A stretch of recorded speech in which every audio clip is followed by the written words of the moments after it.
Medak parliament సభ్యులు శ్రీ మాధవనేని రఘునందన్ రావు గారికి జన్మదిన శుభాకాంక్షలు. నల్లంగుండ నర్సింగౌడ్, రామచంద్రాపురం 112వ డివిజన్ ప్రెసిడెంట్, పటాన్చెరు నియోజకవర్గం. ఆయన నేను గాని ఇవాళ ఈ వేదిక మీద కూర్చున్న మనందరం గాని తెలంగాణ ప్రజలు గాని కోరుకుంటున్నది ఇవాళ టిఆర్ఎస్ బిఆర్ఎస్ తిరిగి గెలిచి రావడం అనేది చారిత్రక అవసరం.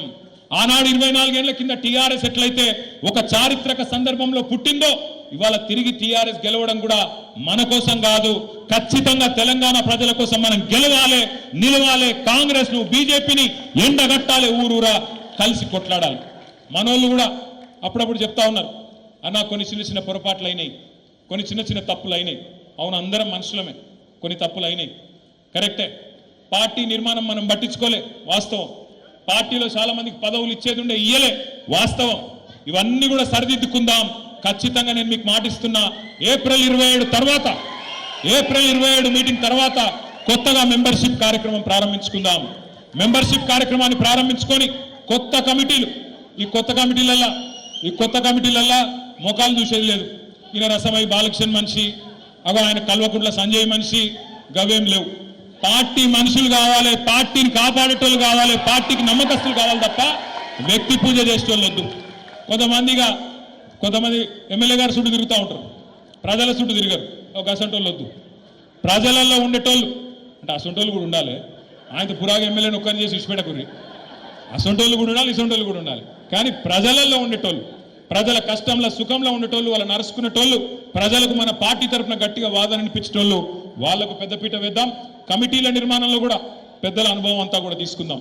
ఎల్ రమణ గారు ఎప్పుడు చెప్తుంటారు నాకు, అన్న మనం ఒక సుశిక్షితులైన కార్యకర్తల బృందాన్ని తయారు చేసుకోవాలి, ఇంకా 3 ఏళ్ళు టైం ఉంది. ఈ 3 ఏళ్లలో ట్రైనింగ్ క్యాంపులు పెట్టాలి.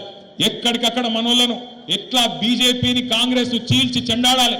నరేంద్ర మోడీ ఎట్లయితే తల్లిని చంపినరు, బిడ్డను బతికిచ్చిండ్రు అని చెప్పి విషపు మాటలు మాట్లాడిండో అవన్నీ చెప్పాలి. బీజేపీ మోసాన్ని కూడా ఎండగట్టాలి, కాంగ్రెస్ మోసాన్ని కూడా బయట పెట్టాలి అన్న రమణన్ ఎప్పుడు చెప్తా ఉంటాడు. ఒక్కొక్క వర్గానికి ఎట్లెట్లా అన్యాయం జరిగింది.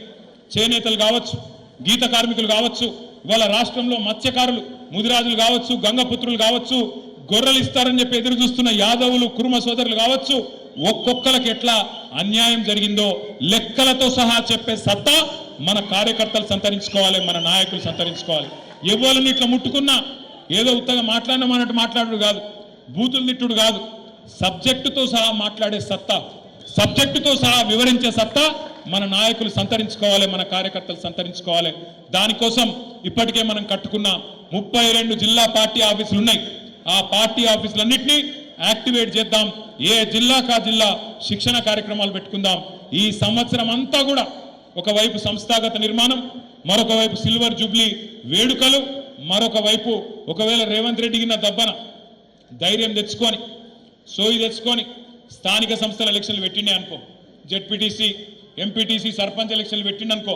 ఇప్పుడే కౌశిక్ రెడ్డి చెప్పిండు మీకు, నేను కూడా మీకు మాటిస్తున్నా, మీరందరు కష్టపడితేనే ఇక్కడ మేము కూర్చున్నాం. మీకోసం ఇప్పుడు మేము కష్టపడే టైం వచ్చింది. తప్పకుండా గల్లీ గల్లీ తిరుగుతాం, చెమట వడుపుతాం, గల్లీ గల్లీ తిరుగుతాం. మీ గెలుపులో మేమందరం కూడా మీకంటే ఎక్కువ కష్టపడతాం. ఇది నా మాట. అన్ని రకాలుగా మీకు అండగా ఉంటాం. మీరు గెలిచి వచ్చే విధంగా పనిచేస్తామని చెప్పి కూడా నేను మాటిస్తా ఉన్నా.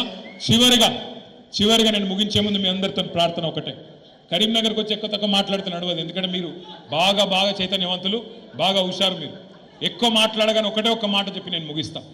ఎందుకో కానీ పోయినసారి కరీంనగర్లో మనం మెజారిటీ సీట్లు గెలవలే.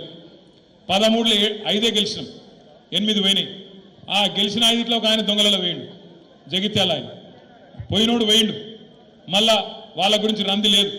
కానీ ఖచ్చితంగా ఈసారి 13కి 13లో గులాబీ జెండా ఎగిరే విధంగా ఎక్కడోళ్ళం అక్కడ, ఏ గ్రామానికి ఆ గ్రామంలో కథానాయకులు అయిదాం. ఈ మాట నేను ఎందుకు చెప్తున్నా అంటే, చాలా మంది మనోళ్ళు ఏమనుకున్నారు ఎరికైనా ఎలక్షన్లప్పుడు, పోతే మా ఎమ్మెల్యే పోతాడేమో కానీ కేసీఆర్ అయితే ముఖ్యమంత్రి ఉంటాడే అనుకున్నారు.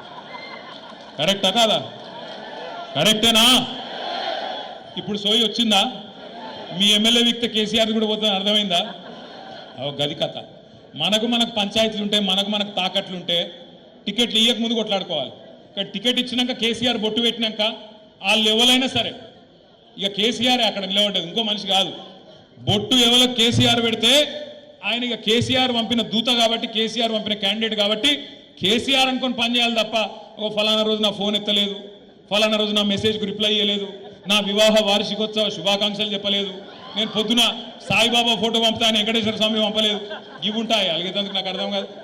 నేను ఆ రోజు బర్త్డేకి పిలిస్తే రాలేదు, ఇవి పెట్టుకోకూరి మనసులో. దయచేసి నేను మీ అందరినీ కోరేది ఏంటంటే, దయచేసి కోరేది ఏంటంటే, అందరం మనుషులమే, ఈడ కూర్చున్న వాళ్ళు అందరం కూడా మనుషులమే కదా. మేము కూడా తప్పులు చేసి ఉండొచ్చు, చిన్న చిన్న పొరపాట్లు మాతో కూడా కావచ్చు. కానీ ఆ కోపంతో ఇవాళ ఏమైంది, తెలంగాణ మొత్తం ఆగమాగమవుతుంది. ఆఖరికి పోయి ఎవరి చేతిలో పడ్డది, కాంగ్రెస్ చేతిలో పడ్డది. ఇక వాళ్ళ కథ మీకు మొత్తం ఎట్లున్నదో మీకు బాగా తెలుసు.